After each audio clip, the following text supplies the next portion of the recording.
आपकी अतिया की गई कुर्बानी का जानवर होगा सेहतमंद और बेहतरीन।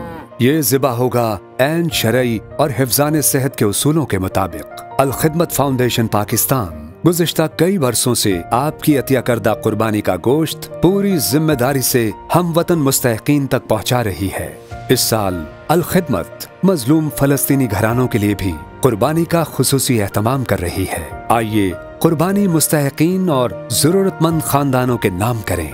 अल खिदमत ऑनलाइन कुर्बानी से फायदा उठाएं। अंदरूने मुल्क और बैरूने मुल्क घर बैठे कुर्बानी अतिया करें। www.alkhidmat.org/कुर्बानी